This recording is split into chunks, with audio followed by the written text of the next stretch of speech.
तो नमस्कार दोस्तों, आज हम बात करेंगे Monte Carlo fashions limited company के बारे में। कंपनी रेडीमेड गारमेंट्स बनाने का काम करती है और कंपनी दोनों टाइप के कपड़े बनाती है, कॉटन के भी और वुलन के भी। अगर बात करें मोंटी कार्लो के ब्रांड की तो इंडिया में एक रिकॉग्नाइज सुपर ब्रांड है। कंपनी काफ़ी अच्छा बिजनेस है, काफ़ी मार्केट शेयर भी कंपनी का अच्छा है। और आज की इस वीडियो में इसी कंपनी का हम फंडामेंटल एनालिसिस करेंगे और तीनों लेवल पे कंपनी का फंडामेंटल एनालिसिस करेंगे। सबसे पहले हम कंपनी का बिजनेस प्रोफाइल चेक करेंगे, उसके बाद हम कंपनी के फाइनेंशियल चेक करेंगे और फिर बाद में हम कंपनी की वैल्यूएशन करेंगे कि आज के दिन में जो कंपनी का शेयर प्राइस है वो उसकी अर्निंग के हिसाब से शेयर हमें सस्ते मिल रहे हैं या फिर महंगे मिल रहे हैं। दूसरी एक और बात हम आपको बता दें, ये वीडियो हम अपने सब्सक्राइबर्स की डिमांड पे बना रहे हैं और अगर आप भी चाहते हैं कि हम आपके हिसाब से किसी कंपनी का फंडामेंटल एनालिसिस करें तो आप हमारे वीडियो के कमेंट बॉक्स में उस कंपनी का नाम लिख सकते हैं और हम कोशिश करेंगे कि जल्द से जल्द वीडियो बना के आपको उसके बारे में इंफॉर्मेशन दे दें। तो हम बात करते हैं अपनी कंपनी के बारे में। तो मोंटी कार्लो फैशन लिमिटेड जो एक कंपनी है, ये नाहर ग्रुप कंपनी का एक पार्ट है, उसकी कंपनी है।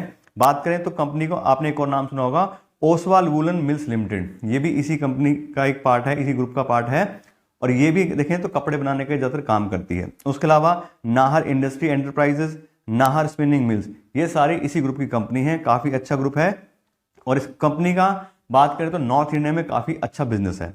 उससे बात करें कंपनी के प्रोडक्ट सेगमेंट की कि जो मोंटी कार्लो है ये किस टाइप के प्रोडक्ट बनाती है, तो कंपनी मेनली कॉटन के कपड़े बनाती है। यहाँ से कंपनी को 52% रेवेन्यू आता है। इसमें company shirts, T shirts, trouser, track suit, denim jeans, इस तरह के सारे कपड़े बनाती है। फिर दूसरा सेगमेंट है कंपनी का वुलन्स का, वुलन गारमेंट का। यहाँ से कंपनी को 30% रेवेन्यू आता है और इसमें company sweater, pullover, thermals, coat, blazers और वुलन की एक्सेसरीज बनाती है।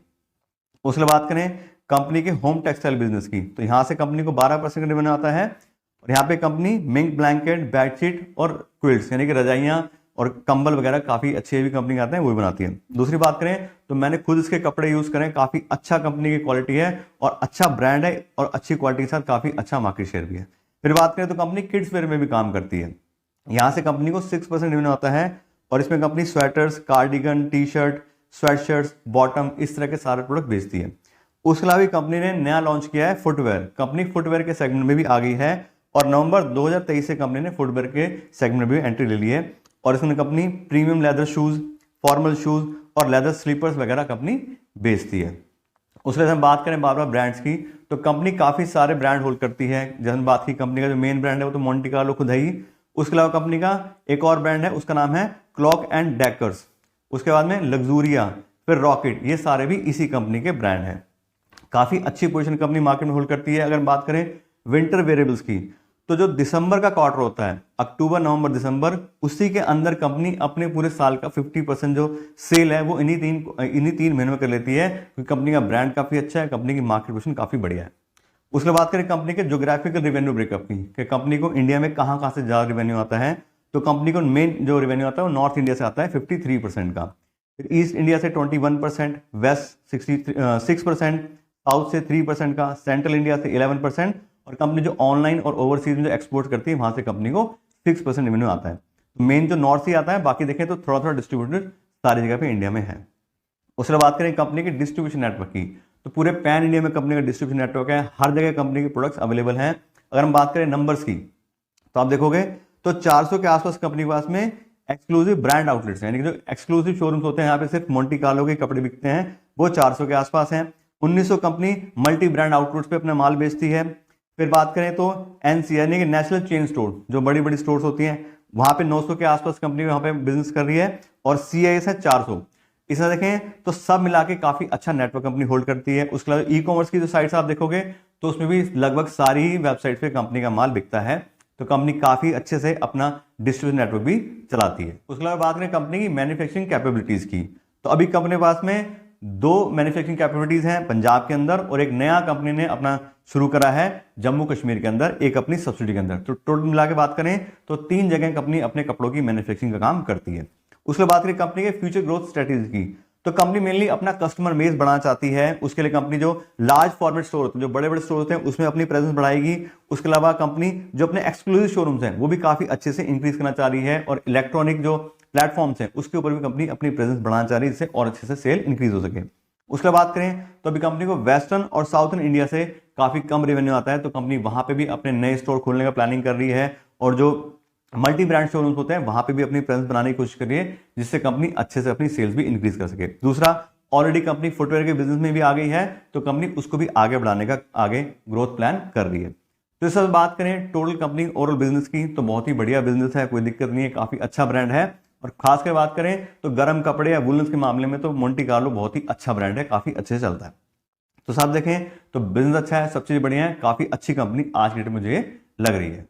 तो अभी तक तो बात हुई कंपनी के ब्रांड्स के बारे में और कंपनी की मार्केट पोजीशन के बारे में। अब हम बात करते हैं कंपनी के फाइनेंशियल्स के बारे में कि आज की डेट में कंपनी के रेवेन्यू और प्रॉफिट्स कैसे चल रहे हैं, कंपनी कितना पैसा कमाती है, कितना सेल करती है, उसको भी हम पिछले 5 साल का डेटा चेक कर लेते हैं।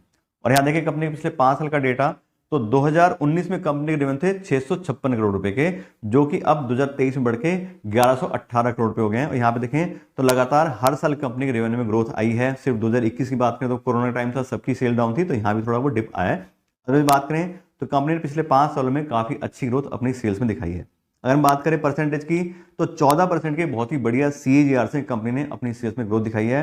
तो कंपनी काफी अच्छे से अपना जो बिजनेस है उसको कैरी कर रही है, उसको लगातार बढ़ा रही है, ये हमें इस डेटा से पता चल रहा है। उसके बात करें कंपनी के ऑपरेटिंग प्रॉफिट मार्जिन की, तो आप देखोगे 2019 में 15% का ऑपरेटिंग प्रॉफिट मार्जिन था, जो कि पिछले 3 साल देखें तो 19-20% के आसपास कंपनी लेके आ गई है। तो बहुत ही अच्छे से कंपनी ने अपना ऑपरेटिंग प्रॉफिट मार्जिन मेंटेन जो है इंक्रीज भी किया है और साथ साथ हेल्दी उसको मैनेज भी कर रही है। इस अच्छे ऑपरेटिंग प्रॉफिट मार्जिन से में क्या पता लगता है कि कंपनी की जो भी इनपुट कॉस्ट है कंपनी उसको अच्छे से मैनेज कर रही है, एडवर्टाइजमेंट जो कॉस्ट है उसको अच्छे से मैनेज कर रही है, और अपना जो फाइनल प्रोडक्ट है उसकी प्राइसिंग भी अच्छी रख पा रही है, जिससे कंपनी अच्छा अपना प्रॉफिट अर्न कर रही है। अगर बात करें यहाँ पे तो सारे पैरामीटर देखें तो दोनों ही सेल्स भी अच्छे से इंक्रीज हुई है, साथ साथ कंपनी का ऑपरेटिंग प्रॉफिट भी इंक्रीज हुआ है। उसके बात करें अगले पैरामीटर की, तो अगला पैरामीटर है नेट प्रॉफिट। और यहाँ देखें तो 2019 में 60 करोड़ था, जो कि अब 2023 में बढ़ के डबल से भी ज्यादा हो गया 133 करोड़ पे। तो प्रॉफिट में भी काफी अच्छी ग्रोथ आई है, 2022 में 114 करोड़, 2023 में 133 करोड़, तो प्रॉफिट भी काफी अच्छे से कंपनी ने इंक्रीज करा है। तो क्लियर हमें दिखाई दे रहा है कि कंपनी अपनी सेल्स भी इंक्रीज कर रही है और साथ साथ प्रॉफिट भी इंक्रीज कर पा रही है। इस समय ये पता लग रहा है कि ऐसे नहीं कंपनी डिस्काउंट देकर अपनी सिर्फ रेवेन्यूज इंक्रीज कर रही है और प्रॉफिट कम होता जा रहा, नहीं, कंपनी प्रॉफिट और सेल्स दोनों को ही अच्छे से मैनेज करके चल रही है। और बात करें परसेंटेज में तो सेल से ज्यादा कंपनी का जो परसेंटेज है वो प्रॉफिट में इंक्रीज हुआ है। प्रॉफिट के केस में कंपनी ने 15% के CAGR से ग्रोथ दिखाई है, जबकि सेल्स में 14% के CAGR से थी। तो देखें तो कंपनी दोनों चीजें अच्छे से मैनेज कर रही है। उसके बात करें फ्री कैश फ्लो की, तो यहाँ देखें तो पिछले 4 साल में तो कंपनी अच्छे से फ्री कैश फ्लो मैनेज कर रही थी, लेकिन 2023 में नेगेटिव फ्री कैश फ्लो आया है, तो ये एक कंपनी का थोड़ा सा नेगेटिव पॉइंट है। अदरवाइज बात करें तो कंपनी ठीक ठाक फ्री कैश फ्लो मैनेज कर रही थी। उसके बात करें डिविडेंड पे आउट परसेंटेज की, तो शुरू में 19 और 20 में तो कंपनी ने कोई खास डिविडेंड दिया ही नहीं है, लेकिन पिछले 3 साल देखें तो कंपनी 36% का 47% का अच्छा खासा डिविडेंड भी पेमेंट करती है। तो उन लोगों के हिसाब से भी ठीक है जो चाह रहे हैं कि थोड़ा बहुत डिविडेंड भी हमें मिलता रहे अगर हम कंपनी में इन्वेस्टमेंट करते हैं। और अब हम बात करते हैं अगले पैरामीटर की, तो अगला हमारा parameter debt by equity ratio. इस समय यह पता लगता है कि कंपनी जो भी अपना बिजनेस कर रही है उसमें खुद का कितना पैसा इन्वेस्ट किया है और लोन लेके कितना पैसा कंपनी ने इन्वेस्ट किया है। क्योंकि कोई भी कंपनी अगर ज्यादा लोन होल्ड करती है तो उतना ज्यादा उसको इंटरेस्ट पेमेंट करना पड़ता है और थोड़े टाइम बाद वो उसको पैसा भी वापस करना पड़ता है अपने बिजनेस से निकाल के। तो कोई भी कंपनी अगर ज्यादा डेट होल्ड करती है तो एक हाईली रिस्की कंपनी बन जाती है। और यहाँ देखिए इस कंपनी का डेट बाय इक्विटी रेशो तैयार है 0.69, यानी कि 0.7 के आसपास आ गया। अगर 0.5 से ज्यादा किसी भी कंपनी का अगर डेट बाय इक्विटी रेशो होता है तो उसको एक थोड़ी रिस्की कंपनी मानते हैं कि कंपनी हायर साइड पे जा रही है रिस्क डेट के मामले में। क्या देखें तो डेट के हिसाब से थोड़ी सी रिस्की कंपनी है। तो कोई भी कंपनी डेट होल्ड करती है तो ठीक है, कोई बात नहीं, डेट होल्ड कर रही है, लेकिन उसको इंटरेस्ट को जो पेमेंट करना है उसके लिए कितना पैसा अवेलेबल है, उसके लिए हम अगला पैरामीटर चेक करते हैं इंटरेस्ट कवरेज रेशो, कि हर साल जो उनको पैसा देना है उसके अगेंस्ट कितना गुना पैसा उनके पास अवेलेबल है जिससे आराम से अपना इंटरेस्ट पेमेंट कर सके। तो आप देखिए तो कंपनी का इंटरेस्ट कवरेज आ रहा है 5 टाइम, यानी कि जितना उनको इंटरेस्ट पेमेंट करना है उसका 5 गुना पैसा ऑलरेडी कंपनी में अवेलेबल है। तो अगले 5 साल देखें तो आराम से कंपनी इंटरेस्ट अपना पेमेंट कर सकती है। अगर थोड़ा बहुत बिजनेस में कोई दिक्कत आएगी तो कंपनी उसको मैनेज कर लेगी, ये इसका मतलब है। तो कंपनी डेट जरूर होल्ड करती है लेकिन इंटरेस्ट कवरेज अच्छा है, तो साथ देखें तो मॉडरेट है, बहुत ज्यादा रिस्की कंपनी उस हिसाब से नहीं लग रही है। फिर बात करते हैं रिटर्न ऑन इक्विटी की। जो हम अपना पैसा इन्वेस्टर एज ए इन्वेस्टर हम कंपनी से इन्वेस्ट करते हैं, कंपनी उसके पैसे पे कितना रिटर्न जनरेट कर पाती है उसको बोलते हैं रिटर्न ऑन इक्विटी। तो हम इन्वेस्टर हैं तो हमें पता होना चाहिए, और अच्छा रिटर्न अगर जनरेट करेगी तभी फायदा है लगाने का। तो यहाँ देखें तो कंपनी का लास्ट ईयर का रिटर्न इक्विटी 18% है, क्योंकि लास्ट ईयर अच्छे से कंपनी ने प्रॉफिट इंक्रीज कराया तो काफी अच्छा रिटर्न इक्विटी भी मैनेज कर रही है। 15% या उससे ज्यादा किसी भी कंपनी का अगर रिटर्न ऑन इक्विटी होता है तो उसको हम अच्छी कंपनी मानते हैं। इसका 18% आ रहा है तो अच्छे नंबर से रिटर्न ऑन इक्विटी के मामले भी। और पिछले 5 साल की भी अगर एवरेज देखें रिटर्न इक्विटी की तो 15% की पिछले 5 साल की ROE आ रही है, तो ये भी अच्छी है। तो कुल मिलाकर हम बात करें तो हमने सारे पैरामीटर देखे, कंपनी सेल्स भी अच्छे से इंक्रीज कर रही है, कंपनी का प्रॉफिट भी अच्छे से इंक्रीज हो रहा है, फ्री कैश फ्लो जरूर नेगेटिव गया है, अदरवाइज कंपनी जो डेट होल्ड करती है उसके अगेंस्ट अच्छा खासा इंटरेस्ट कवरेज रेशियो भी है। तो कुल मिला के बात करें तो अच्छे फाइनेंशियल हैं, कोई दिक्कत नहीं है। बात करें तो एक फाइनेंशियली स्ट्रॉन्ग कंपनी मुझे दिखाई दे रही है। अभी तक तो हमने बात कर ली कंपनी के फाइनेंशियल के बारे में भी और कंपनी की बिजनेस प्रोफाइल के बारे में भी। अब हम बात करते हैं कंपनी की वैल्यूएशन के बारे में कि आज की डेट में उसके जो शेयर्स हैं वो हमें सस्ते मिल रहे हैं, महंगे मिल रहे हैं, क्योंकि वही बात मेन है। ठीक है, कंपनी अच्छी है, फाइनेंशियल अच्छे है, सब कुछ है, लेकिन अगर हमें कोई भी कंपनी सस्ते दाम मिलेगी तब हमें फायदा होगा। हमें ऐसा नहीं कि हमने पैसा कंपनी लगा के अपना नुकसान कराना है। तो उसके वैल्यूएशन चेक करनी बहुत जरूरी है, जिससे हम अच्छी सोच समझ के कंपनी में इन्वेस्ट कर सकें। और मैं आपको बता दूं, किसी भी कंपनी की वैल्यूएशन करने के लिए मैं यूज करता हूं डिस्काउंटेड कैश फ्लो एनालिसिस, और उसके अंदर हम कंपनी को फ्री कैश फ्लो के ऊपर वैल्यू करते हैं। कंपनी कितना फ्री कैश फ्लो जनरेट कर रही है उसके हिसाब से उसकी कितनी वैल्यू बनती है। और यहाँ पे हमने कंपनी के फ्री कैश फ्लो का डेटा निकाला था, तो 2021 में था 95 करोड़, 2022 में 46 करोड़ और 2023 में नेगेटिव गया -59 करोड़। अब इसमें डिफरेंस आ रहा है, तो हम इसके पिछले 3 साल के फ्री कैश फ्लो का एवरेज ले लेते हैं। तो पिछले 3 साल के फ्री कैश फ्लो की एवरेज आ रही है 27 करोड़ पे, यानी कि लगभग 27 करोड़ पे हर साल free cash flow Monte Carlo fashions limited company जो है वो जनरेट कर रही है। अब इस फ्री कैश फ्लो से जो पूरी कंपनी की वैल्यू बनती है वो आती है 1350 करोड़ पे, यानी कि अगर हमें 27 करोड़ पे इस कंपनी से कमाने हैं हर साल फ्री कैश फ्लो, तो 1350 करोड़ पे इस कंपनी में इन्वेस्ट करने पड़ेंगे। ये इस वैल्यूएशन का मतलब है। अब ये तो हुई पूरी कंपनी वैल्यू। अब हम इसको पर शेयर के साथ निकालते हैं, इससे हम इसको चेक कर सके करंट शेयर प्राइस से कि सस्ते चल रहे हैं महंगे चल रहे हैं शेयर। तो पर शेयर क्यों निकालते आती है 650 रुपए। तो 650 रुपए जो कंपनी की वैल्यू निकल के आई है पर इक्विटी शेयर की, ये फेयर वैल्यू है कि ठीक है कंपनी इतना फ्री कैश फ्लो हर साल जनरेट करती है तो इतनी इसकी वैल्यू बनती है। लेकिन अगर हम किसी भी कंपनी को फेयर वैल्यू पे या प्रीमियम दे खरीदेंगे तो हमारे बहुत ज्यादा इंक्रीज हो सकता है। क्यों? क्योंकि जो भी हमने डेटा चेक किया वो सब पास्ट रिकॉर्ड है, और जो हम फ्यूचर की प्रेडिक्शन कर रहे हैं वो सिर्फ प्रेडिक्शन है। कल को ऐसा होगा नहीं होगा कोई गारंटी नहीं है। कोई और कंपनी आ सकती है अपना कंपटीशन में, कोई कंपनी में इंटरनल प्रॉब्लम आ सकती है, कुछ भी हो सकता है।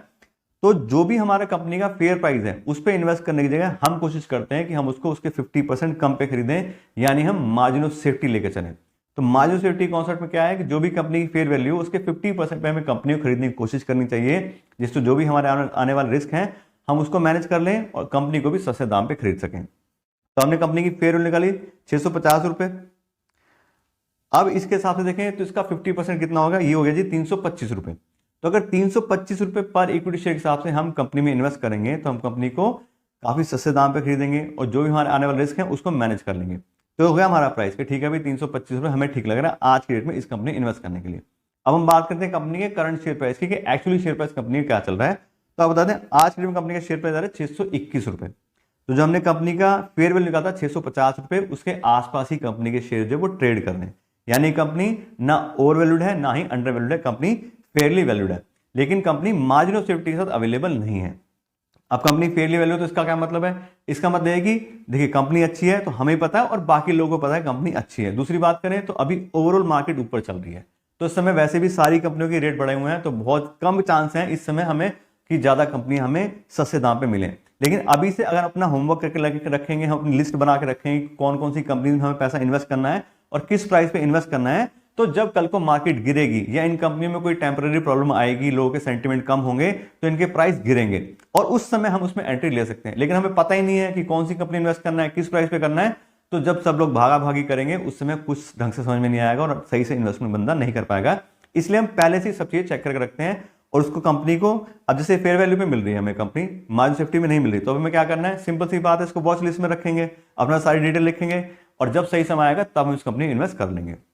और अगर हम अभी इन्वेस्टमेंट करना चाह रहे हैं तो आप अपने हिसाब से देख सकते हैं, अगर आपको प्राइस ठीक लग रहा है तो आप बिल्कुल कर सकते हैं, क्योंकि हम आपको एक आइडिया दे सकते हैं। हमें नहीं पता अब हमारी बात किससे हो रही है, कौन हमारी वीडियो देख रहा है, अब आपका अपना इंडिविजुअल क्या रिस्क प्रोफाइल है। हो सकता है आपने बहुत सारा पैसा पहले से कमा रखा हो और आपकी रिस्क प्रोफाइल ऐसी हो कि आप हाई रिस्क की इन्वेस्टमेंट कर सकते हैं कि वहां अगर थोड़ा बहुत लॉस भी होगा तो आप जो उसको हैंडल कर लेंगे। बहुत सारे लोग ऐसे होते हैं जिनके पास लिमिटेड पैसा है और वो सोच रहे हैं कि नहीं अगर हमें कुछ गड़बड़ होगी तो दिक्कत आएगी। तो अलग अलग बंदे का अलग अलग प्रोफाइल होता है, कुछ मेरी जो है अपनी अंडरस्टैंडिंग हो सकती है, कुछ आपकी अंडरस्टैंडिंग हो सकती है। तो साथ देखें तो कंपनी पर आपको सारी नॉलेज दे दी है, क्या प्राइस है, क्या उसका बिजनेस है, क्या फाइनेंशियल है। अब थोड़ा सा आप भी होमवर्क कीजिए और फिर आप डिसाइड कीजिए कि आपको उस कंपनी से जाना है या नहीं जाना है। तो उस हिसाब से बात करें तो आपको कंपनी में सारी इंफॉर्मेशन दे दी है। आशा करते हैं आपको वीडियो अच्छी लगी होगी। तो अगर आपको वीडियो अच्छी लगी हो तो लाइक और शेयर जरूर कीजिएगा। और इस तरह से आपने जो अपना टाइम दिया इस वीडियो को देखने के लिए, आपके लिए उसका बहुत बहुत धन्यवाद। Thank you so much.